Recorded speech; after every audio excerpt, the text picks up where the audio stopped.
Hi, uh, Lily. Lily here. And this is for all the beautiful, curious human beings that might be interested in how to release or transmute beliefs from your system.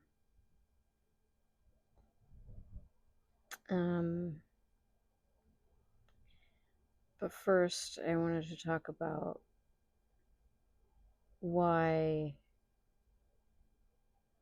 affirmations or cognitive reframing don't work to release or change beliefs.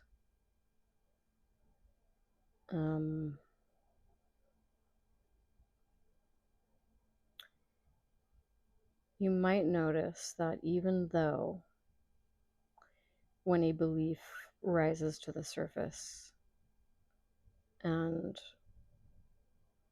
there is a feeling with it in the body when it rises, for example, I'm unlovable, you will feel unlovable. There's a feeling component to it. And when it arises, sometimes we use affirmations or thought to challenge it or try to change it. But it is just a thought. It doesn't actually release the belief from your system. Now, there's nothing wrong with positivity or affirmations or cognitively reframing. There's nothing wrong with it. All I'm saying is that it doesn't release it from your system. And I don't want you to believe me, just kind of check it out for yourself. You can take a belief that frequently rises to the surface, like I'm not good enough, or I'm a failure, or nobody likes me, I'm rejectable, and see if there's a time where you used cognitive reframing or affirmations to challenge that.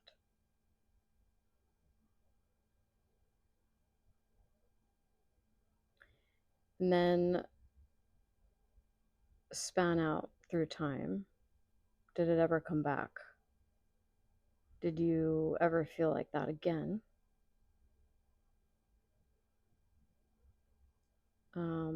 And after you used a affirmation or cognitive reframing, did it disappear? Did you never feel that belief again?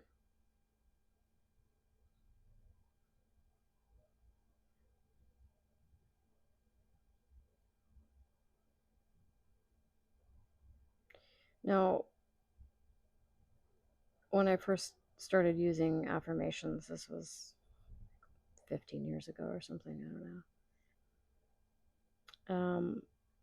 I did notice that it evoked a different feeling, but it was temporary. And eventually I would end up feeling not good enough, unlovable, unworthy. I would end up feeling that way again. Some situation in life would appear, some relational circumstances would arise in which I would feel the same way again.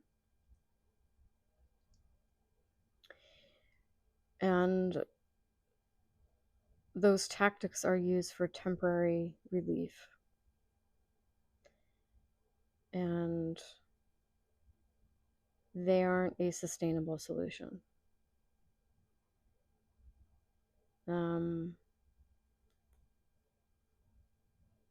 The core of a belief is an energy in the body. It's in the system, and we cannot think our way out of belief. I tried. I really did. And I'm sure some of you can relate to that. And it can leave you feeling powerless and weak, like you don't have control when you discover that it doesn't work. We can't positive our way out of what we're feeling, and we can't positive our way out of beliefs in our system. But if you don't believe me, that's great. I think it's good to really try out all avenues for yourself so that you discover within your own experience the truth for you. But for those who know this to be true, I'm going to talk a little bit about it and then give some ways that I found helpful for me. And as always, this is just my perspective, one perspective of many perspectives, and this is not going to resonate with everyone. So if you're really somatic based and you have a lot of activation or a high trauma load with a lot of nervous system reactivity, or you're going through a kundalini awakening or some other kind of shift in consciousness that feels very somatic, or you might feel stuck around beliefs, then this could be helpful. You could try it out. But I have this little story first.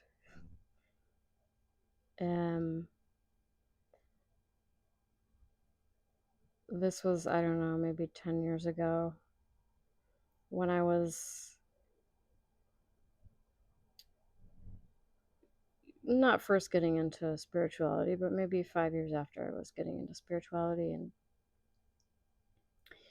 I was using spiritual narratives and teachings to construct a reality that felt better. So I would use teachings in a cognitive way, kind of love and light, compassion. But it was largely very cognitive, intellectual. And I had been dating this person for a while, and we had parted ways. And when I saw him again, he told me that I was using toxic positivity to hide how I was really feeling and what I was thinking and perceiving. And at the time, I did not agree with him. And I found it kind of annoying. But upon some reflection, having cultivated a little honesty at this point, I saw that that was true, that that's what I was doing, and that it was covering up other emotions that I didn't want to feel, other perceptions that I didn't want to feel or have. I didn't want to be in self-loathing. I didn't want to be angry at humanity. I really genuinely wanted to feel compassion and love towards everyone, including myself.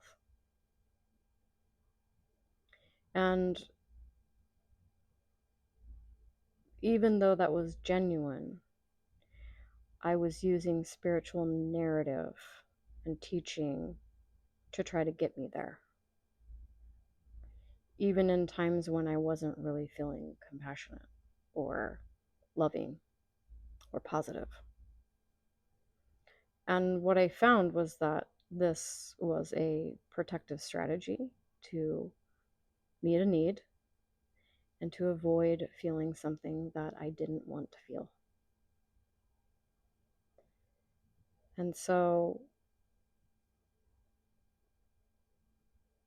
I marked that, kind of a marker in consciousness. I didn't have the skills to know what to do about it. And I continued to use that strategy because it was helpful at that time. And there's nothing wrong with that. But later on, as I began releasing trauma and doing a lot of somatic meditations and modalities, I came across during a meditation the realization that I could feel beliefs as energy in my body, and that I could use the mind to accentuate them. And at first, what I came across, and that is common with probably almost every client I've ever worked with, is this fear. The fear of, if I feel this, if I acknowledge this belief in my system, then that would validate it or make it true. And I don't want to do that. I don't want this to be true. I don't want it to be true that I'm unlovable. I don't want it to be true that I'm broken and damaged and unlovable and a failure and a fuck up or whatever. I don't want that to be true. So if I don't acknowledge that it's in my system, then that means it's not true. Then I can just argue with it.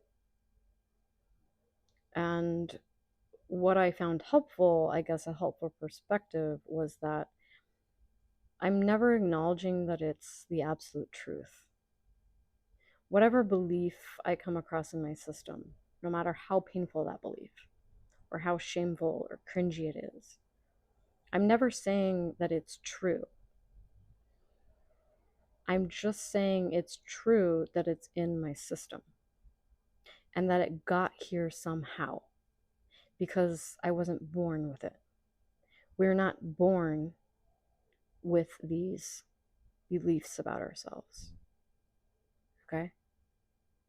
So we're never going in saying, this is truth. But it is true, it is in your system. And the other thing that I came across that I think is very helpful, and I just figured this out somehow, it was an intuitive realization that just happened, was that we hold on to beliefs for a reason.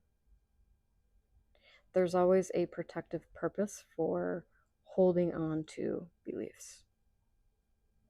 And you might think, why would I hold on to the belief that I'm unlovable?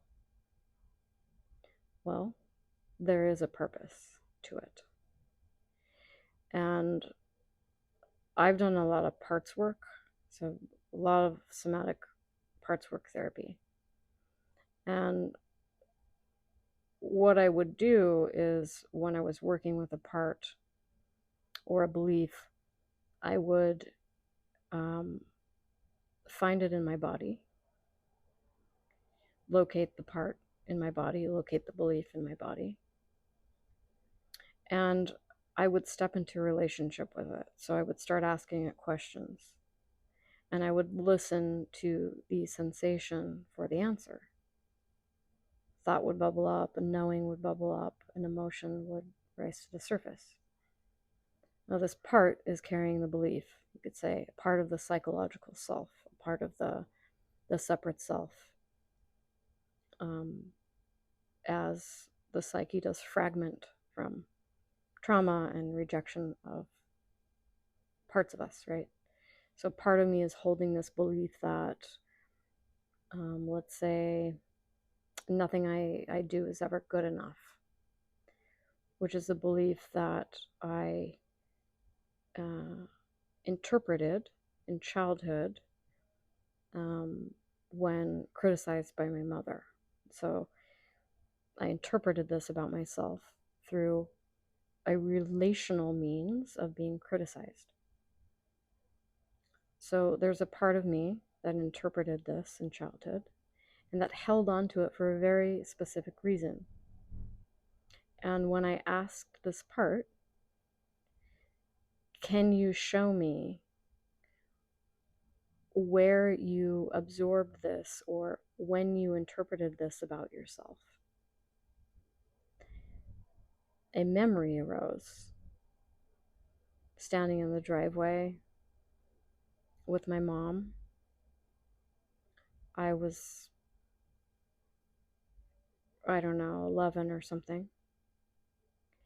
And because of this relational criticism, I interpreted it. Now, this wasn't the first time I interpreted it, but the psyche took me back to this very specific moment because it needed to be resolved consciously. And when I asked this part of myself, why did you hold on to this belief? Why did you need it? And the understanding arose that the belief that I'm not good enough, that nothing I can do is right, motivated me to be better. So there was a motivational force in holding on to that. And the protection was, if I can be better, if I can be acceptable, if I can be somehow better, then I could be accepted and loved. So every belief in our system is held on to for a reason. And I found this time and time and time again with myself and other people that I worked with. There is always a reason. It's never failed since I discovered it, and I asked people and I asked myself, there's always a reason. And even the most egregious, harmful belief has a protective purpose. And usually it's some kind of a motivation in the context of attachment. So acceptance, lovability, wantability, to be good enough, to be worthy. And so what I found is that I had to understand when and why this belief was absorbed or installed in my system,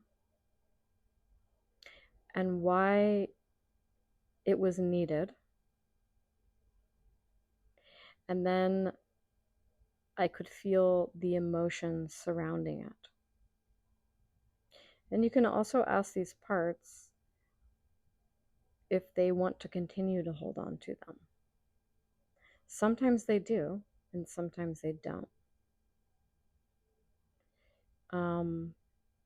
If they do, you can ask them, what are you afraid would happen if you let that go? Or what are you afraid you would feel if you didn't have that belief in your system? And you will get an answer. So there's a fear of letting something go. This is really common with like eating disorders. This is really common in relationship dynamics, abusive relationship dynamics. If I believe I'm good enough, then I'll have to leave. Or if I let go of the belief that I need to be skinny, I'll let myself go. Or, there's a variety of different things, but there's always a reason why, and there's always a fear of letting it go. There's going to be some kind of fear of letting it go. And beliefs are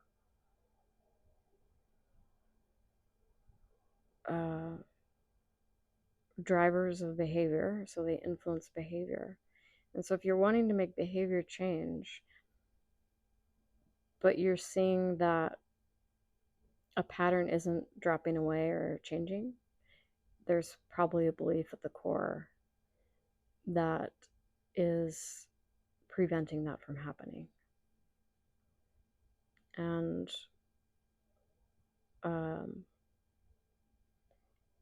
these beliefs can be released from the system.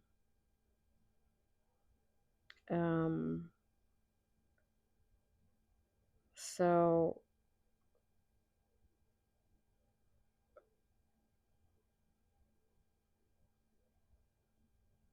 what I would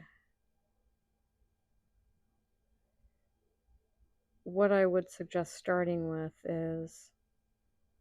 is there a fear of feeling or acknowledging this belief about myself? Because if there is resistance to even looking at it and investigating it, then you're not going to get very far. If that can soften and you can extend curiosity to, I wonder when I started believing that. What were the circumstances that evoked that interpretation? Sometimes we absorb them in the womb or in early childhood, even before we have language.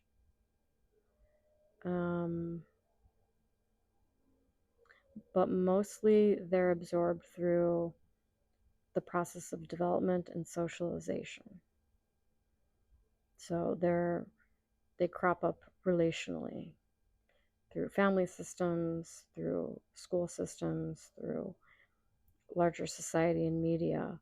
We absorb them without even consciously knowing, because we didn't have emotional or cognitive maturity, and the level of consciousness needed to be aware was not there.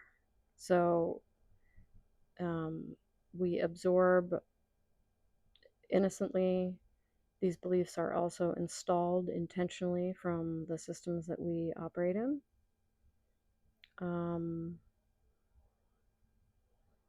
Beliefs surrounding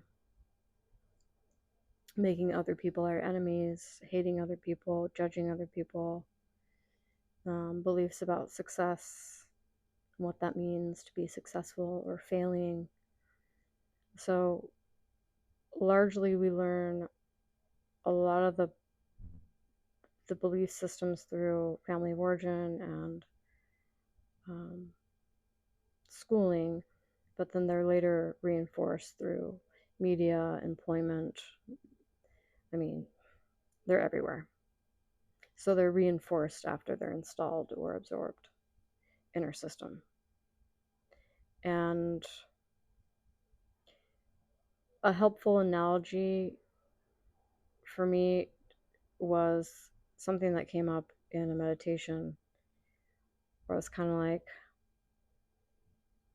I don't know a word for it. I was working through this process of trying to understand why I couldn't just think my way, why I couldn't just intellectual my way out of a belief, out of believing something.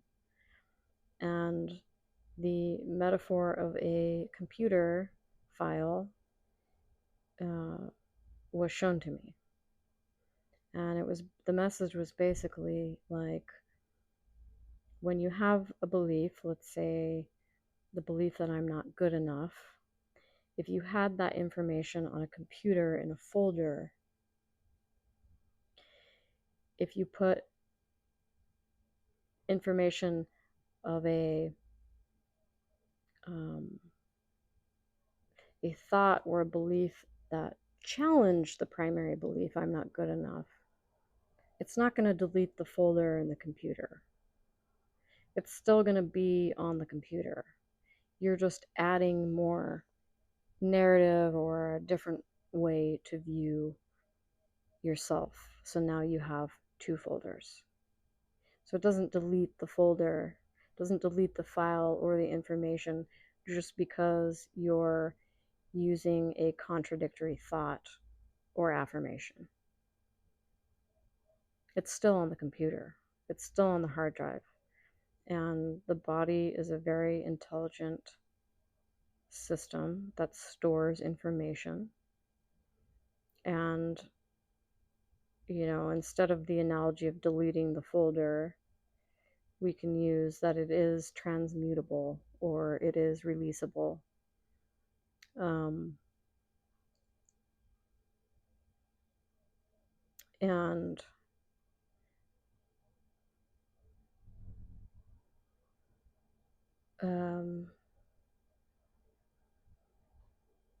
yeah, I don't script these or anything, so I just off the cuff talk about this stuff when it feels alive, but I think that's the gist of what I wanted to communicate. Also, just to convey, this is a gentle, compassionate inquiry, investigation into yourself. That we were not born with these belief systems. And for some people, it's very difficult or even impossible to acknowledge that we absorb these beliefs, so we didn't consciously choose to believe the things that we do. Sometimes it's very difficult for people to do that because they feel it can bring up feelings of helplessness or powerlessness or not having control. And it can also really challenge the identity, the personality self can really challenge that and be very uncomfortable and disturbing. So it's just a very gentle exploration. This isn't about judging or fixing, there's nothing wrong with this. It's just part of the developmental process, and this happens to all human beings. So yeah, an exercise would be, if you're interested, you can reflect on a common belief that you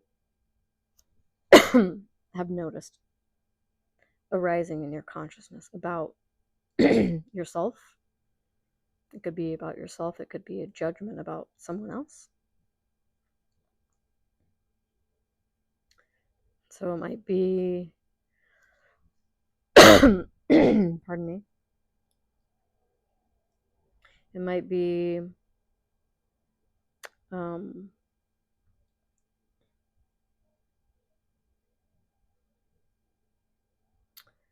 I'm not good enough, or I'm unworthy.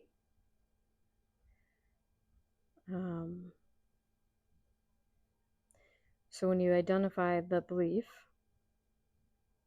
you can repeat it in your mind and move attention into the body as you repeat it in your mind. Kind of drop down to the bottom of your body and just feel the pressure of what you're sitting on.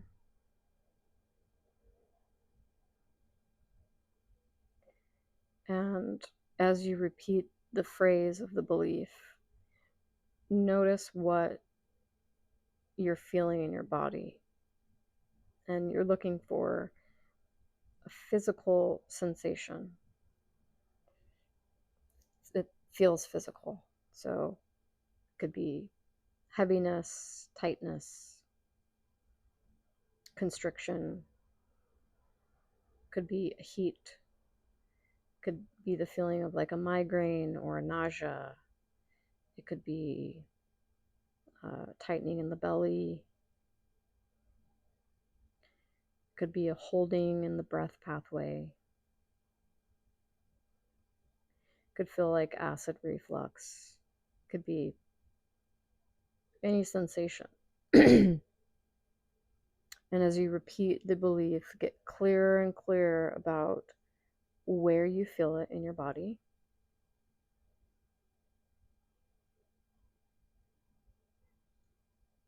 So maybe there's a constriction in your solar plexus, let's say.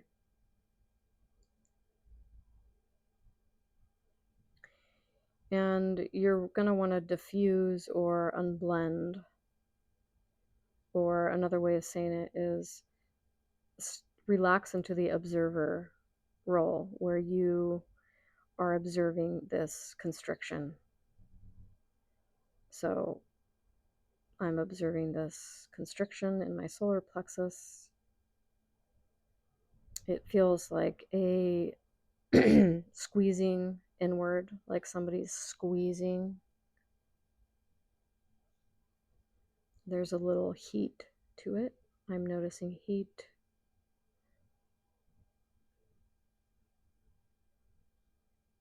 And when you get a good sense of the feeling, the physical feeling, checking out how deep it goes, how much space it takes up. It could be in several different places in your body.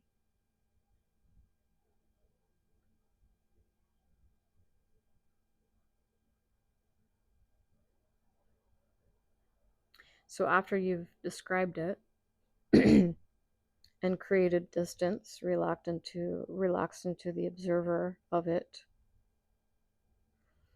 you can ask it a question as if you're talking to another person that you're curious about getting to know. So you directly ask the sensation, can you show me the first time you remember feeling this or believing this about yourself?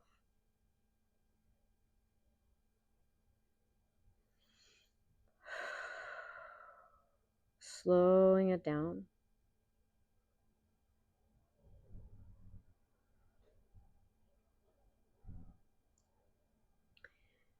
And you're just going to open up with curiosity, listening to the sensation, not with the ears, but we're listening to the feeling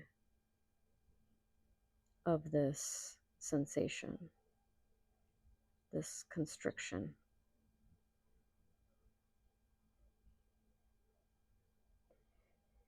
And you can allow your shoulders to relax with every out breath.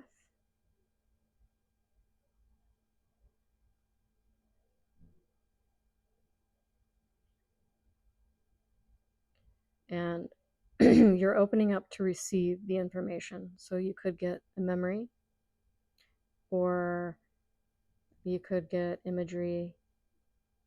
You could just have a knowing, or it could be a thought. It's going to be from an earlier time in your life. And then you want to get clear on that memory. What was going on that you interpreted that about yourself? What was happening in the memory? Why did you interpret that about yourself?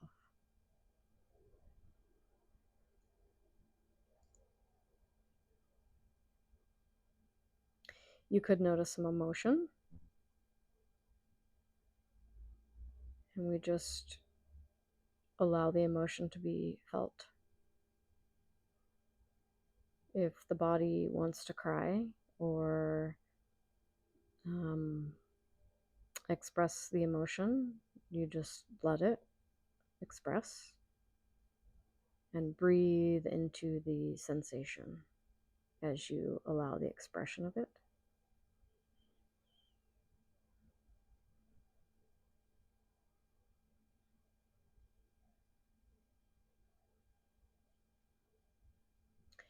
And the information that you receive is unique to you, obviously. The time it's going to take is unique to you.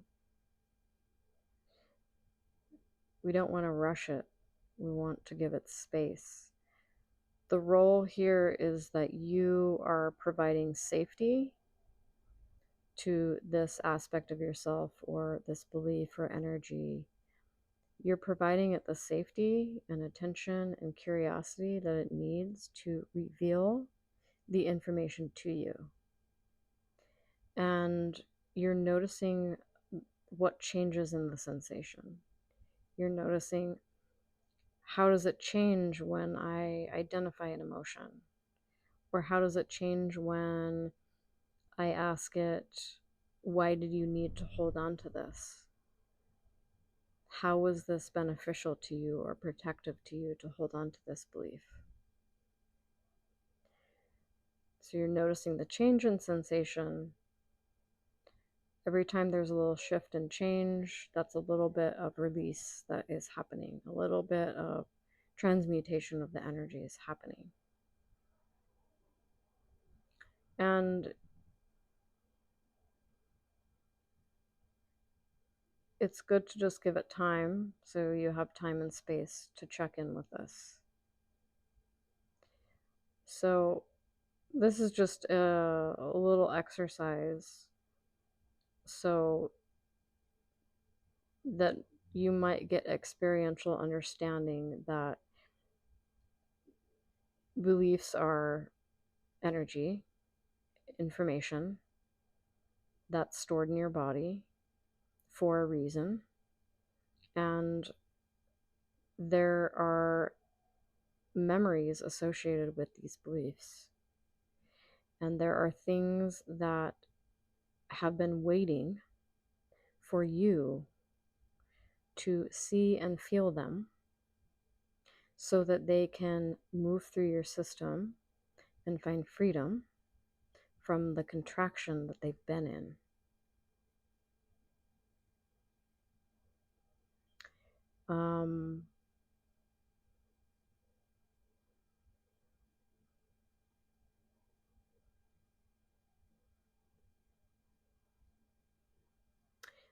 The only caveat I would say to this is that there can be many different parts of the psychological self that have fragmented off that are carrying the same belief.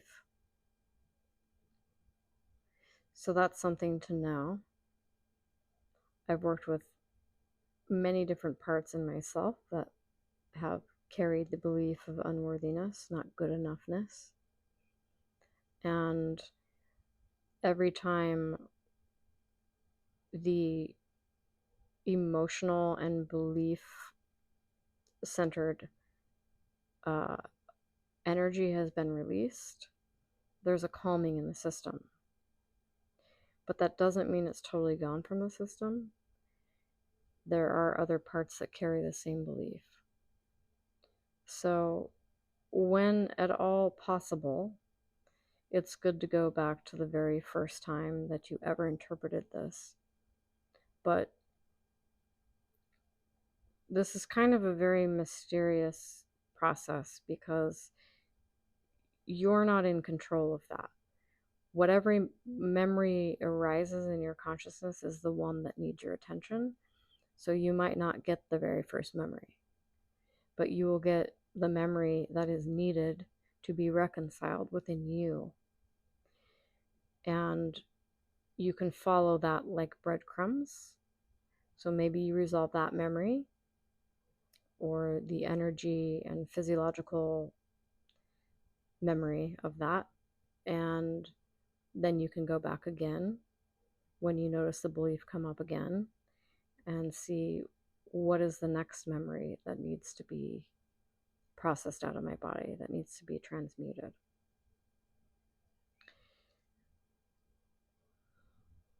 So I hope that was helpful to someone, and um, I hope that was helpful in explaining why affirmations and reframing do not work to release beliefs. Um, the more honest we can be with ourselves, the better. Because if I'm in denial about beliefs in my system and I am not willing to face them or be curious about them, then they will remain there and they will arise and distort your perception and impact your relationships. And they do not just go away. They don't.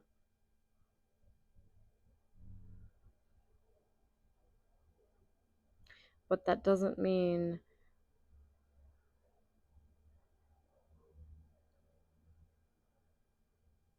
and I say this lightly, but it doesn't mean that you don't have agency. Like, they can be released. And it's not that we are the ones releasing them. I'm not releasing anything in my system. I'm only providing the support and the environment for these physiological memories and energetic information to process through my system, because the body knows how to process them through the system. So there's agency in the way that I'm moving attention, I'm evoking curiosity, I'm giving it breath, I'm wanting to know the truth.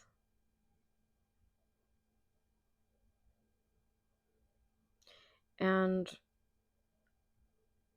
the intelligent, amazing, mysterious body mind system will do the rest. And the consciousness that we are will support that.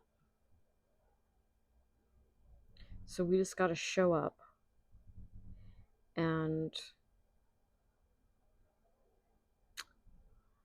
we're not in control of it, but we can move our attention.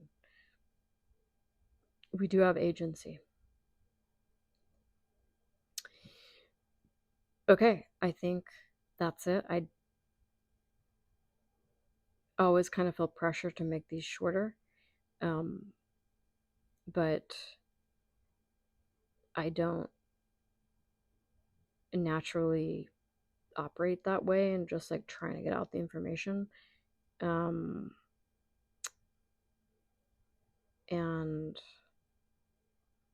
so yeah, I'm not sorry that it was long, but I don't know how to make it more concise because there's just a lot to it. This isn't just like a simple mantra or something. There's just like components to it that are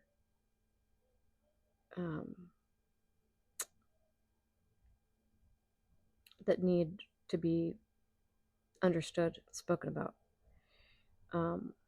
So yeah, hope that was helpful, and I wish you all